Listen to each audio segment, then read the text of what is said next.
"Can we bring them home for Christmas, Daddy?" The question hung in the frosty air, piercing the armor of Navy SEAL Ethan more deeply than any bullet.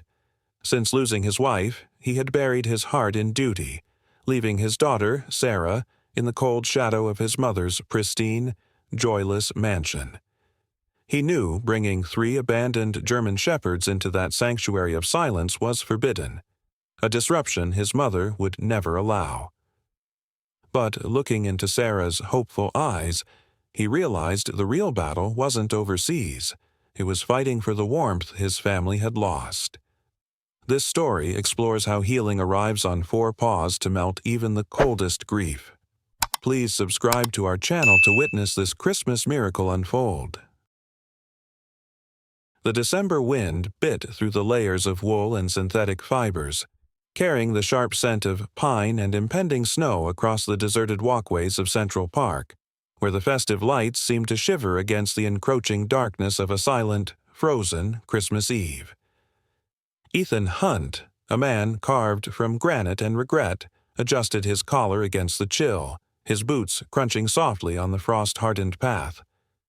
At 38, his 6'4" frame still moved with the predatory, controlled grace of a Navy SEAL, though tonight his movements were burdened by a heaviness that had nothing to do with gravity. His face was a landscape of sharp, unyielding jawlines and a permanent shadow of dark stubble that defied his mother's strict grooming standards, his skin weathered by years of desert suns and salt water. But it was his eyes, steel gray, deeply set and perpetually scanning the perimeter for threats, that told the real story. They held a hollow, haunted emptiness that no mission could fill, the look of a man who had survived everything except the one loss that mattered. Since the car accident that claimed his wife, Elena, 2 years ago, leaving him a widower and his daughter virtually an orphan to his service, Ethan had become a ghost in his own life, a weapon of war trying awkwardly to hold a child's hand. He looked down at Sarah, his 8-year-old daughter, who walked beside him with a solemnity that broke his heart. She was a miniature reflection of her mother, possessing the same cascading honey-blonde hair that spilled out from under her knitted cap, and large, soulful hazel eyes that seemed to absorb the world's sorrow rather than reflect its joy. Currently living with her grandmother, Evelyn, a woman whose heart was as cold and manicured as her pristine marble floors, Sarah had grown quiet, her vibrant spirit dampened by grief and the stifling, regulation-heavy atmosphere of the manor. Ethan squeezed her gloved hand, his calloused palm completely swallowing her small fingers, guilt gnawing at his gut like a physical wound. He was a stranger to her, a father who sent postcards from classified locations while she navigated the battlefield of loss alone. And tonight, the walk was merely an escape from the suffocating perfection of his mother's holiday party. They walked in silence until Sarah stopped abruptly near a cluster of frosted oak trees, her small boots skidding slightly on a patch of ice as her gaze fixed on a shadowed area beneath a wrought iron bench. Ethan's instincts flared, his muscles tensing as he followed her line of sight, expecting a threat, but instead finding a tragedy. Huddled against the biting wind, pressing herself into the freezing metal of the bench leg, lay a creature that barely resembled a dog. It was a German shepherd, or the skeletal remains of one. Her coat a matted disaster of mud and dull black and tan fur that clung desperately to protruding ribs which heaved with every labored breath. She was curled protectively around a soggy, collapsing cardboard box, shivering so violently that her teeth chattered audibly in the silence. As Sarah took a tentative step forward, the dog raised her head, emitting a low, wet growl that lacked menace and spoke only of a mother's desperate last stand. Ethan reached out to pull Sarah back, his combat training screaming that wounded animals were unpredictable. But Sarah pulled away from his grip, drawn by a force he couldn't see. Inside the box, 2 puppies, no more than 6 weeks old, were silent lumps of fur, too cold to even cry, their tiny bodies piled atop one another for warmth. The mother dog, whom they would later name Luna, looked from the approaching large man to the small girl, and the growl died in her throat, replaced by a whimper that sounded like a breaking heart. Her eyes were clouded with exhaustion and infection, yet they held a spark of intelligence and profound pleading, locking onto Sarah's face with a clarity that transcended species. Ethan watched, paralyzed by a sudden crushing sense of déjà vu, as Sarah ignored the grime and the danger, kneeling in the snow until her expensive coat was soaked. She reached out a hand, not with fear but with a profound recognition of suffering, and the shepherd lowered her muzzle, resting it weakly against the girl's small palm, surrendering her burden. The wind howled around them, but the silence between father and daughter was louder. Sarah turned to look up at him, and for the first time in 2 years, the dullness in her eyes was gone, replaced by tears that magnified the hazel irises, reflecting the street lamps like stars. Her face was flushed with cold and emotion, her small chin trembling not from the temperature, but from the weight of her request. She didn't see a dirty stray. She saw a family broken and cold, just as she felt inside. "Can we bring them home for Christmas, Daddy?" she whispered, the question hanging in the frozen air, heavy with implication. Ethan looked at the pathetic heap of fur and bones, knowing his mother would be apoplectic, knowing his deployment schedule made pet ownership impossible, knowing every logical neuron in his brain was screaming no. But then he looked back at Sarah, and he didn't see a child asking for a toy. He saw Elena's compassion staring back at him. He saw his daughter finally reaching out to the world instead of shrinking from it. The ice around his heart cracked, just a fraction. He swallowed the lump in his throat, the hardened Navy SEAL defeated by a pair of hazel eyes and a dying dog, and gave a single, solemn nod. The leather interior of the black Mercedes G-Wagon, usually smelling of conditioned hide and solitude, was instantly permeated by the pungent, earthy odor of wet fur, sickness, and mud as Ethan carefully placed Luna onto the back seat liner he had hastily deployed. The German shepherd was too weak to protest, her large, feverish head resting heavily on her paws, while Sarah sat beside her, clutching the cardboard box containing the 2 puppies as if it were the Holy Grail.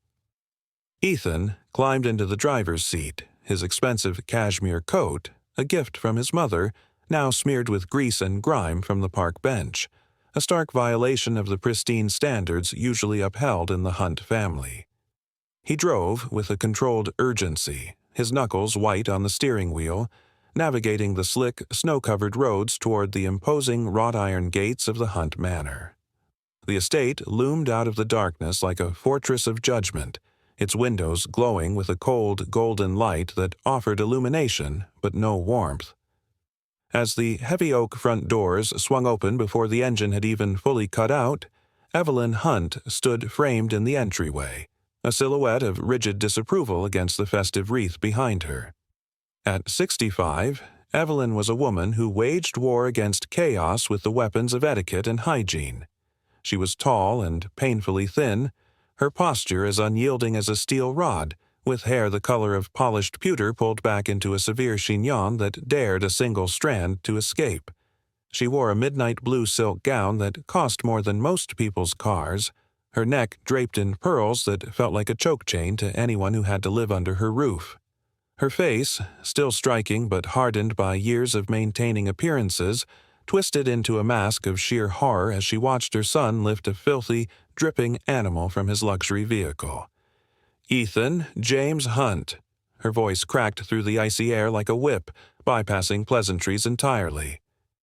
"What in the name of sanity have you brought to my doorstep?" She blocked the entrance physically, her manicured hand raised as if to ward off a plague.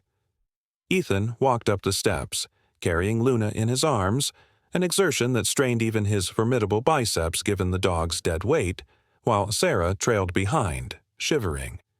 "They need help, Mother," Ethan said, his voice low and grating, a warning tone that his team in the field knew well, but one his mother had spent a lifetime ignoring.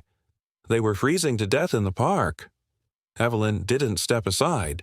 Instead, her eyes darted to the muddy trail dripping from Luna's matted tail onto her pristine porch tiles.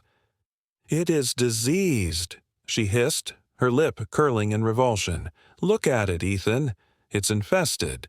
And you have Sarah near it? You are exposing my granddaughter to parasites and filth on Christmas Eve. Take them away, now."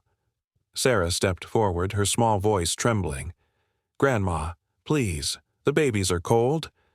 Evelyn looked down at the child, her expression softening only fractionally before hardening again with the resolve of a woman who believed she knew best. "Sarah, go to your room and bathe immediately. Ethan, drive these things to the Animal Control Center. They have cages for this sort of mess." Ethan felt a surge of rage so hot it almost melted the snow at his feet. "Animal control is closed, Mother. It's Christmas Eve." "Then leave them in the garage, or better yet, call the police to handle it," Evelyn snapped, crossing her arms. "They are not entering my house." The standoff was shattered by a high-pitched, terrifying wail from Sarah. "Daddy, he's not moving. Hope isn't moving."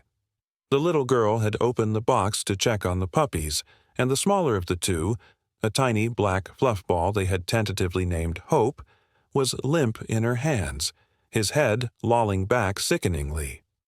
Ethan dropped to one knee, ignoring his mother's gasp as his muddy boots hit the foyer floor.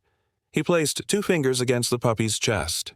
There was no heartbeat, or if there was, it was too faint to feel through the calluses of war. The puppy was cold, lethally so.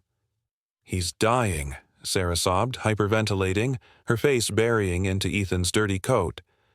"Stop the dramatics," Evelyn said, though her voice wavered slightly.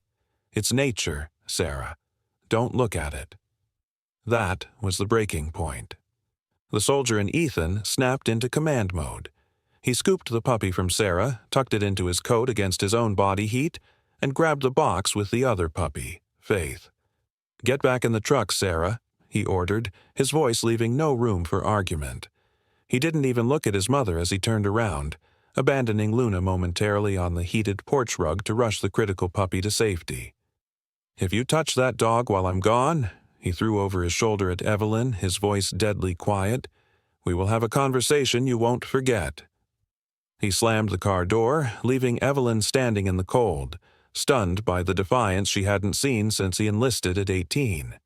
Ethan drove like a man possessed, one hand steering, the other massaging the tiny chest of the puppy inside his coat. "Siri, find a 24-hour vet," he barked. The automated voice offered nothing but closures until it pinged a location on the outskirts of town, in the industrial district. Second Chance Veterinary Clinic. It was a 20-minute drive that Ethan made in 10. The clinic was a small, converted brick building wedged between a closed auto body shop and a vacant lot, looking more like a bunker than a hospital. A single fluorescent light flickered in the window, buzzing against the darkness. Ethan kicked the car door open, grabbing the box and the limp puppy, Sarah scrambling after him. He pounded on the glass door with a fist that could break it. A moment later, the lock clicked, and the door was pulled open by a woman who looked as worn down as the building itself. Maya, the veterinarian, stood there in blue scrubs that were stained with iodine and bleach. She was perhaps 32, but her eyes, a startling, intelligent amber, held the exhaustion of someone who had lived 100 years. Her chestnut hair was pulled back in a chaotic, fraying bun, with loose strands framing a face that was beautiful in a raw, unpolished way, devoid of makeup. But the most arresting feature was the scar, a jagged, pale line that ran from her left wrist, snaking up her forearm and disappearing under her sleeve, a brutal souvenir from a past that the town gossips loved to embellish. She didn't ask for a name, or money, or an appointment. She took one look at the limp puppy in Ethan's large hand, saw the terror in Sarah's eyes, and stepped back. "Treatment Room 1. Now," she commanded, her voice raspy but steady, possessing an authority that matched Ethan's own. She was the town pariah, the crazy vet who took in the cases no one else wanted, and as Ethan rushed past her he realized she was their only hope. The fluorescent hum of the treatment room seemed to scream in the silence as Maya worked, her movements a blur of controlled desperation under the harsh white light. The tiny black puppy, Hope, lay motionless on the stainless steel table. a scrap of life no bigger than a stick of butter, cooling rapidly against the metal. Maya didn't look at Ethan or Sarah. Her entire universe had narrowed to the rhythm of her thumbs pressing against the puppy's ribcage. "Come on," she gritted out, her voice raspy with strain. "Breathe, you little fighter." She bent low, covering the puppy's muzzle with her own mouth, breathing gentle puffs of air into lungs the size of grapes. Ethan watched from the corner, his arm wrapped tight around a trembling Sarah, and for a moment the Navy SEAL felt entirely useless. He knew how to stop a heart, how to silence a breath, but coaxing life back into a vessel this fragile was a magic he didn't possess. He watched Maya's hands, rough, red-knuckled, and capable. The scar on her forearm, a jagged keloid that looked like lightning burned into flesh, flexed with every compression, a testament to her own survival. Suddenly, a small, wet cough fractured the silence. Hope's tiny chest heaved once, twice, and then let out a high-pitched, indignant squeak that sounded like the sweetest symphony in the world. Sarah gasped, breaking away from Ethan to press her face against the cold table edge. "He's alive," she whispered, tears spilling onto her cheeks.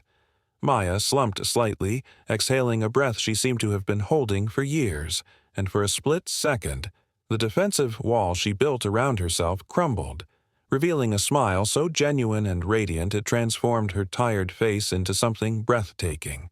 She looked at Sarah, her amber eyes softening. "He's tough," Maya said, her voice shaking slightly. "Just like his rescuers." "The mother," Maya said, snapping back to professionalism as she wrapped Hope in a heated towel. "Where is she? These pups need milk within the hour." Ethan's jaw tightened. "My mother's porch? She wouldn't let them in." Maya's eyes flashed with a sudden, fierce anger, but she didn't waste time judging. "We go to her," she commanded, grabbing a heavy medical bag. "I can't move her if she's critical, and these pups can't be separated from her." They drove back to the manor in a silence that was no longer heavy, but charged with shared purpose. Upon arrival, they found Luna still on the heated porch rug, shivering but alive. Ignoring the grand front door, Ethan carried the dogs into the heated four-car garage, which was cleaner than most hospitals. There, on a pile of old moving blankets, Maya went to work. She cleaned Luna's infected wounds with gentle precision, her hands moving over the matted fur with a tenderness that mesmerized Sarah. The little girl watched as Maya spoke softly to the dog. "You're safe now, Mama. Good girl." It was a tone Sarah hadn't heard since her own mother died, a frequency of pure, unconditional maternal warmth. Sarah shifted closer, instinctively leaning into Maya's side. Maya didn't pull away. Instead, she adjusted her posture to shield the girl from the gruesome sight of the infection, a subtle act of protection that didn't escape Ethan's notice.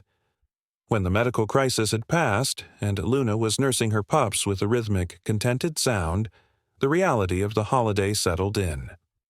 The garage was warm, but it was still a garage on Christmas Eve.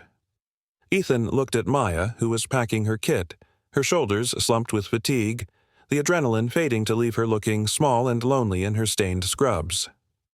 "Stay for dinner," Sarah blurted out, echoing Ethan's thoughts. "Please? It's Christmas." Maya froze, her hand gripping the handle of her bag. She looked down at her dirty clothes, then at the scar on her arm, then at the opulent surroundings that screamed of a world she didn't belong to. "I can't," she stammered, backing away. "I have plans. A lot of work."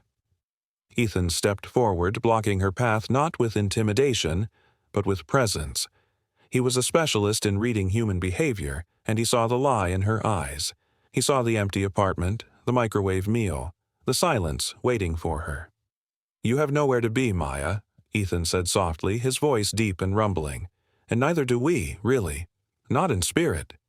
He gestured to Sarah, who was looking at Maya with hero worship. "Don't make us eat alone with the silence, please." Maya looked at him, really looked at him, and saw that the big, dangerous soldier was just as lonely as she was. The fight went out of her. "Okay," she whispered. "Just for a little while." They moved from the garage into the main hallway, intending to sneak to the kitchen, but Evelyn was waiting. She stood at the top of the marble staircase, a glass of champagne in hand, looking down at the trio like a queen observing a peasant revolt. Her gaze raked over Maya's stained scrubs and the messy bun, her nose wrinkling as if she smelled something rotting. "I see we are collecting strays of all species tonight," Evelyn said, her voice dripping with aristocratic disdain. "Ethan, really? Bringing the help into the main house? And one with such a colorful reputation." She didn't look at Maya, but through her. "The kitchen staff has left a plate. Do try not to stain the upholstery, dear." She addressed Maya with a smile that was all teeth and no warmth. Maya stiffened, her face burning red, humiliation rising like bile. She turned to leave, but Ethan's hand shot out, grasping her uninjured arm gently but firmly. He didn't look at his mother. He looked at Maya. "Ignore the noise," he said, loud enough for Evelyn to hear. "You are the guest of honor, the only person in this house who actually saved a life tonight." He guided Maya and Sarah toward the dining room, leaving Evelyn standing alone on the stairs, her champagne glass trembling in her hand. Her power play shattering against the wall of her son's newfound resolve. The exile imposed by Evelyn turned out to be a sanctuary. The location was the estate's converted carriage house, a structure of rough-hewn stone and timber that sat 100 yards from the main manor, used primarily for storage and housing the estate's rarely used vintage cars. It lacked the marble-cold perfection of the main house, smelling instead of cedar, old leather, and dust, but after Ethan fired up the cast-iron wood stove in the corner, it became the warmest place on earth. The space was illuminated by a single string of amber fairy lights Sarah had found in a storage bin, casting long dancing shadows against the walls. Ethan, having shed his ruined cashmere coat for a thick gray wool sweater he found in an old trunk, a relic from his pre-military days that strained tight against his broad shoulders and thick chest, sat on a rug, watching the scene unfold with a quiet sense of disbelief. He looked less like a weapon of war now and more like a man finally exhaling after holding his breath for 2 years. His dark stubble caught the firelight, softening the harsh angles of his jaw, and his gray eyes, usually scanning for exits and threats, were fixed softly on the center of the room. There, on a makeshift bed of quilts, Maya sat cross-legged next to Sarah and the basket of sleeping dogs. Maya had washed her face in the small bathroom sink, removing the grime of the day, though the jagged scar on her arm remained a stark roadmap of her past pain, exposed now that she had rolled up her scrub sleeves. She looked ethereal in the low light, her exhaustion replaced by a gentle, teaching intensity as she guided Sarah's hand to rest lightly on Luna's flank. "Watch her ears," Maya whispered, her voice a low hum that didn't disturb the sleeping puppies. Luna, though deep in a recovery slumber, twitched her left ear toward the door when the wind howled outside. "See that? She's asleep, her body is resting, but a part of her is still awake, still watching over hope and faith. That's the language of the pack, Sarah. It's a connection that doesn't turn off." Sarah looked at the dog, then up at Maya, her hazel eyes wide and swimming with unasked questions. Like magic?" Sarah asked. Maya shook her head, her smile sad but comforting. "Stronger than magic, it's instinct. It's love." She hesitated, then took a risk, looking deep into the little girl's eyes. "I think mothers have that same instinct. Even when they aren't right here next to us, even when we can't see them, their radar is still on. They're still listening, still guarding the door." Sarah went very still, her small hand burying into Luna's fur. For the first time since the accident, she didn't look crushed by the mention of her loss. She looked comforted. "So Mom can hear me?" she whispered. "Loud and clear," Maya promised, "just like Luna hears the wind." From his spot by the fire, Ethan felt a crack in the armor plate encasing his chest. A sound escaped him, a rough, rusty noise that he barely recognized as a chuckle. It wasn't a laugh of humor, but of sheer relief. He watched Sarah lean her head on Maya's shoulder, a gesture of trust so pure it terrified him. He saw Maya stiffen in surprise, and then slowly, tentatively, rest her cheek on the top of Sarah's head. In that moment, surrounded by stray dogs and dust in a drafty garage, Ethan felt a surge of family, more potent than anything he had experienced in the pristine dining room of the manor. The emptiness that usually occupied the seat next to him felt less vast. He realized he had been trying to protect Sarah by keeping her walled off, but Maya, a stranger with nothing but a medical bag and a broken reputation, had just breached those walls with a simple truth about dogs. Ethan smiled, a genuine, lopsided curving of his lips that reached his eyes, erasing 10 years of combat aging from his face. High above, in the master suite of the main manor, the atmosphere was frozen. Evelyn Hunt stood at her bay window, looking down through the darkness at the carriage house. The warm glow of the amber lights spilling from the windows looked like an infection in the pristine darkness of her estate. She could see the silhouettes moving inside, her son, her granddaughter, and that woman. She saw them laughing. She saw the unity. It was a slap in the face to her authority and her carefully curated grief. To Evelyn, Maya wasn't a savior. She was a chaotic element, a dirty variable that threatened to stain the Hunt lineage. The dogs were just the vector. The woman was the disease. Her lips pressed into a thin, bloodless line. She turned away from the window, the silk of her dressing gown rustling like dry leaves, and picked up her phone. She didn't dial the police. Ethan had already neutralized that threat. She dialed a number she had kept for unpleasant necessities, a private line to a man who handled problems that required a lack of scruples. "It's Evelyn," she said into the receiver, her voice icy and precise. "I have a situation regarding some stolen property, a purebred litter. I believe the rightful owner might want to reclaim them. Tonight." She hung up, a cruel satisfaction settling in her chest as she looked back at the warm light in the garage, determined to snuff it out. 3 days had passed since Christmas, a period of suspended reality within the stone walls of the carriage house where the air had grown thick with the scent of wood smoke, puppy breath, and the unspoken, tentative electricity between two lonely adults. Ethan found himself inventing reasons to stay in the garage, fixing a loose hinge, stacking firewood, or simply watching Maya check Luna's vitals, his eyes lingering on the way her hair fell over her face or the gentle competence of her scarred hands. But the fragile bubble of domestic peace was shattered on a Tuesday afternoon by the crunch of heavy tires on gravel and the strobe-like flash of red and blue lights cutting through the winter gray.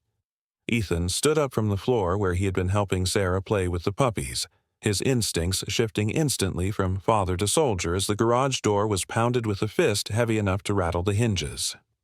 He opened it to find a nightmare tableau framed against the snow. Standing beside a visibly uncomfortable sheriff's deputy was Evelyn Hunt, wrapped in a fur coat that cost more than the deputy's annual salary, her face a mask of triumphant righteousness. But it was the man beside her who sucked the warmth out of the room.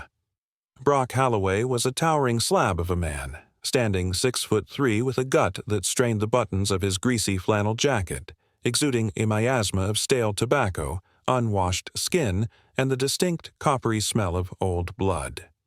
He was in his late 40s, with a face that looked like it had been eroded by vice.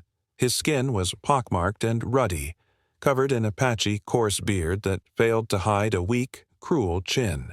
His eyes were small, dark beads of pure greed, currently fixated on the German shepherd in the corner with the possessiveness of a miser looking at a lost coin.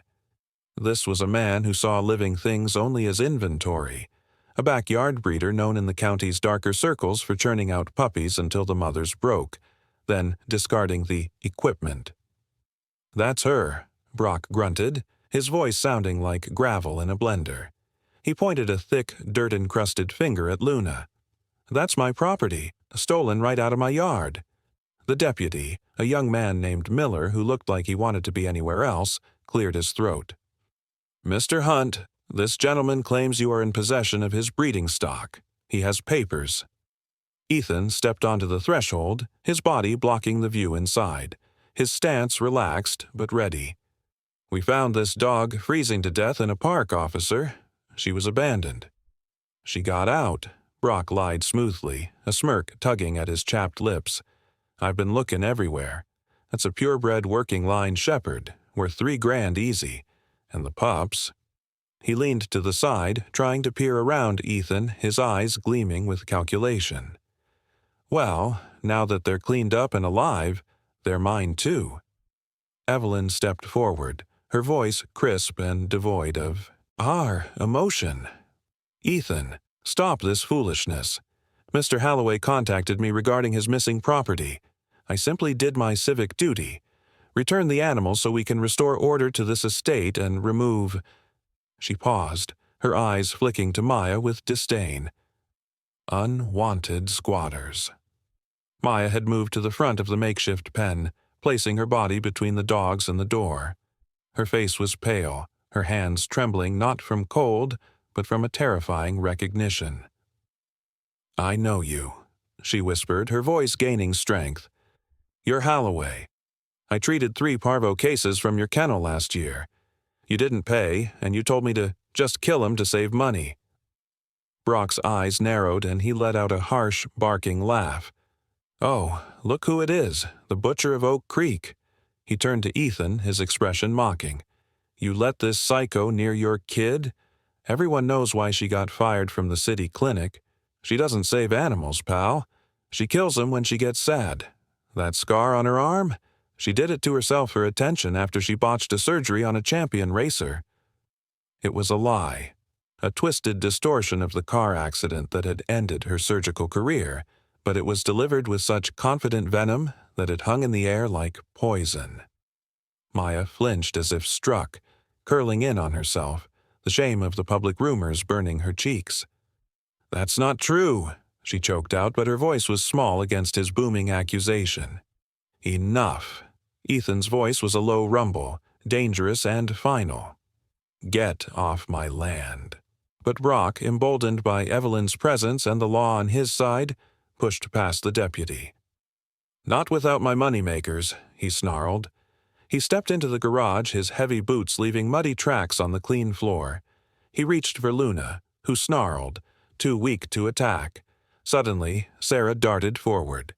The 8-year-old girl, small and trembling but fueled by a fierce love she had learned from her father, planted herself directly in front of the 250-pound man. She spread her arms wide, shielding the mother dog and the puppies. "No!" she screamed, her voice cracking. "You hurt them. You left them to die. They are my family now." Brock looked down at the child, annoyance flashing across his face. He didn't see a girl. He saw an obstacle to a paycheck. "Move, you little brat," he growled, raising a heavy hand to shove her aside, his palm descending toward her small shoulder with careless, violent force. In the split second before contact, the air in the garage shifted, the pressure dropping as the stillness of a winter afternoon was replaced by the kinetic potential of extreme violence. Ethan Hunt was no longer standing in the doorway. The distance between Brock Halloway's callous, grime-stained hand and Sarah's trembling shoulder was less than 6 inches, a gap that should have taken a fraction of a second to close. Yet in Ethan Hunt's perception, time dilated into a suspended, crystalline clarity where every dust mote in the garage hung motionless. The switch that flipped inside Ethan wasn't one of anger. Anger was clumsy, slow, and loud, but of absolute lethal precision, a cold conditioning drilled into his neural pathways over 15 years of special operations.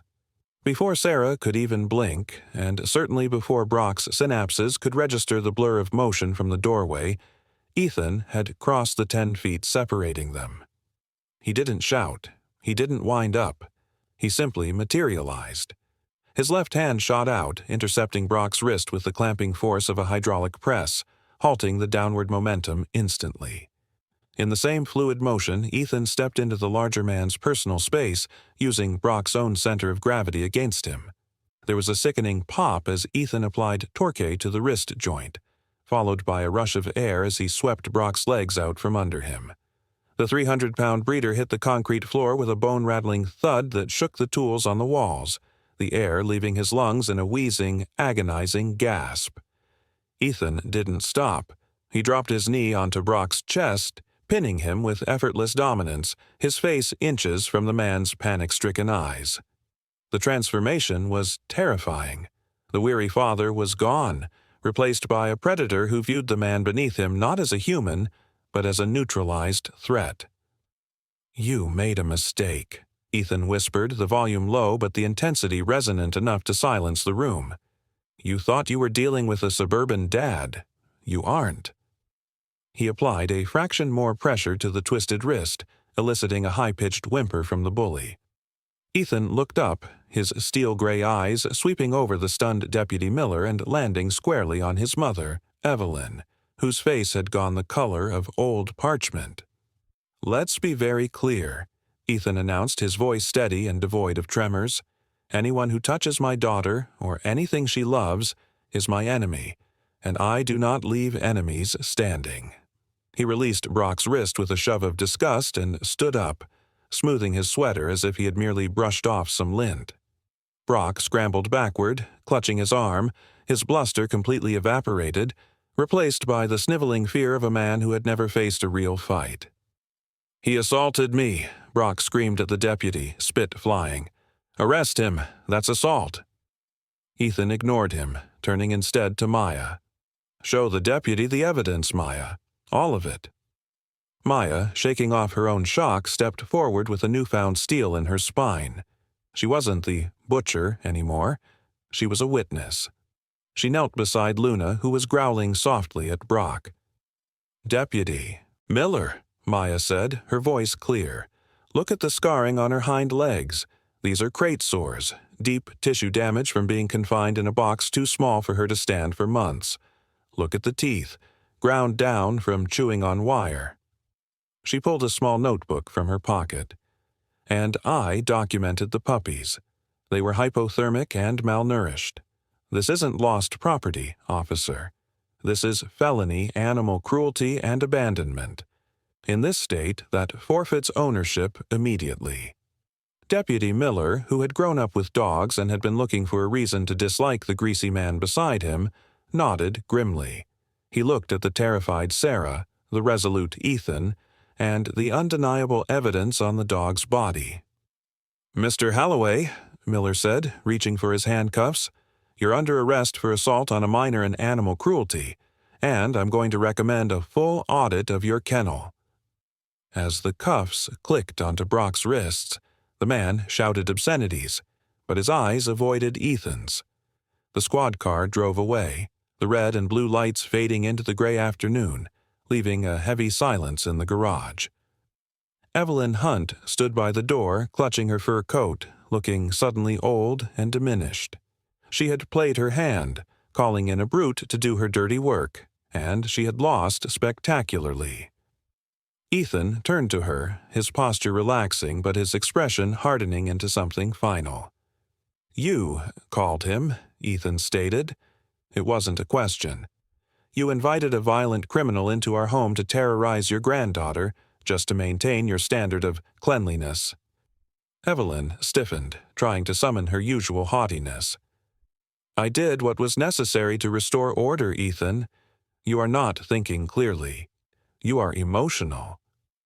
"No, Mother." Ethan cut her off, walking over to Sarah and lifting her into his arms, holding her tight. "I'm finally thinking clearly." He looked around the dusty, warm garage, then back at the cold, imposing manor house that loomed in the distance. "I promised Elena I would keep Sarah safe. I thought that meant providing for her financially, keeping her in the best house, but I left her in a freezer." He took a deep breath, the cold air filling his lungs with clarity. "I'm done. I'm submitting my retirement papers next week. No more deployments. No more missing years." Evelyn gasped, her hand flying to her pearls. "You can't.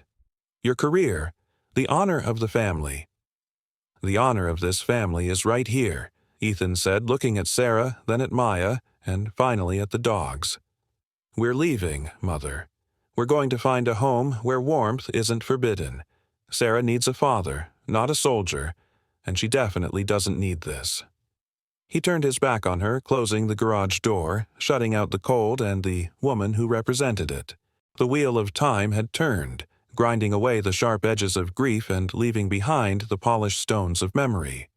And now, a full year had passed since the tumultuous events that had scattered them like leaves in a storm.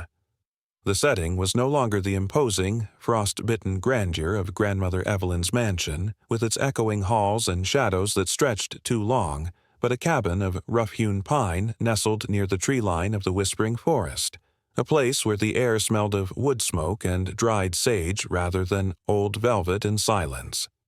Inside, the fire roared in a stone hearth, casting a golden, dancing glow against walls adorned with garlands of holly and ivy, while outside, the world was a pristine canvas of white, unbroken save for the joyous tracks of the family's guardians. The 3 German shepherds, once awkward, stumbling puppies with paws too big for their bodies, had matured into magnificent creatures, their coats a rich tapestry of sable and black that gleamed with health, their movements fluid and powerful as wolves, yet tempered by domestic love. They were no longer just pets. They were sentinels of the hearth, their amber eyes filled with an intelligence that seemed to bridge the gap between the wild and the human heart. Among them was Barnaby, the largest of the trio, a beast of profound dignity with a broad chest and a distinctive patch of white fur on his left ear like a fallen snowflake. He watched over the room with a calm, stoic grace, his tail thumping a slow, rhythmic beat against the floorboards whenever Sarah passed by. Sarah, now taller and shedding the last vestiges of early childhood for the awkward, blooming grace of pre-adolescence, stood by the towering spruce tree that dominated the corner of the room. Her hair, the color of spun honey, fell in loose waves over her shoulders, and her eyes, once perpetually clouded with the confusion of abandonment, now sparkled with the reflection of the fairy lights she carefully draped over the pine needles. She was dressed in a thick hand-knit sweater of deep crimson, a stark contrast to the pale winter light filtering through the frosted windows. Beside her stood Maya, the woman who had become the anchor in the storm of Sarah's life. Maya had changed too. The lines of worry that had once etched her forehead had smoothed out, replaced by a radiant serenity, her dark hair pulled back in a loose, practical bun that allowed stray tendrils to frame a face defined by high cheekbones and a mouth quick to smile. Maya moved with a deliberate, nurturing energy, handing ornaments to Sarah with a patience that spoke of a bond forged in fire and solidified in peace. Their laughter mingling with the crackle of the burning logs, the heavy oak door groaned open, bringing with it a gust of biting winter air and the stomping of boots, announcing the arrival of Ethan. He stepped into the warmth, shaking snow from his shoulders, a figure of imposing masculinity and quiet. Strength. Ethan was a man carved from the rugged landscape itself, standing well over 6 feet with a frame that filled the doorway, his broad shoulders stretching the fabric of his dress uniform. He was no longer the wandering soldier seeking a war to fight, but a trainer at the local base, a role that suited the authority naturally radiating from him. His face was a map of his history, with a strong square jaw darkened by the shadow of a well-groomed beard that did little to hide the faint, jagged scar running along his hairline, a souvenir from a life left behind. His eyes, a piercing shade of slate blue, crinkled at the corners as they landed on Maya and Sarah, softening from the steel gaze of a commander to the tender look of a man returning to his sanctuary. The rigidity of his military posture melted away as he unbuttoned his heavy coat, revealing the pressed olive drab of his uniform, the medals on his chest catching the firelight briefly before he moved toward them, his presence filling the room not with intimidation, but with a protective solidity that made the cabin feel even safer. He did not speak immediately, but crossed the room with long, purposeful strides, the dogs rising to greet him with low, affectionate whines, nuzzling his hands with wet noses. Ethan knelt on the braided rug beside Maya, the heavy fabric of his uniform straining slightly at the knees, bringing himself to eye level with the woman who had rewritten the map of his future. He did not pull a ring from his pocket, for the time for such traditional bindings had not yet arrived, but instead he produced a small, velvet box.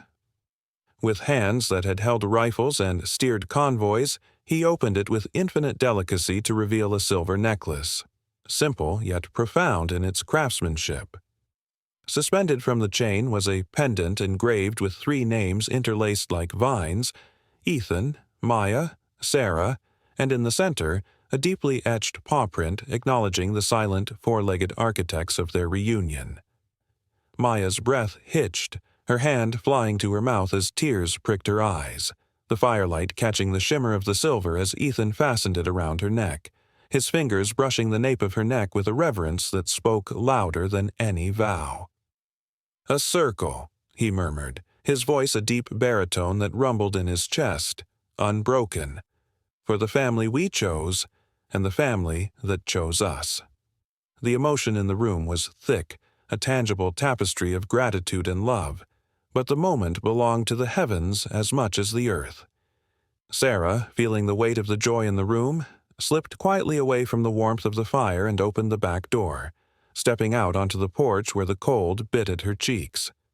The snow stretched out endlessly, illuminated by the pale, ghostly light of the moon. She tilted her head back, her breath pluming in white clouds before her, and searched the vast indigo dome of the night sky until she found it, the brightest star, pulsating with a steady, diamond light directly above the tree line.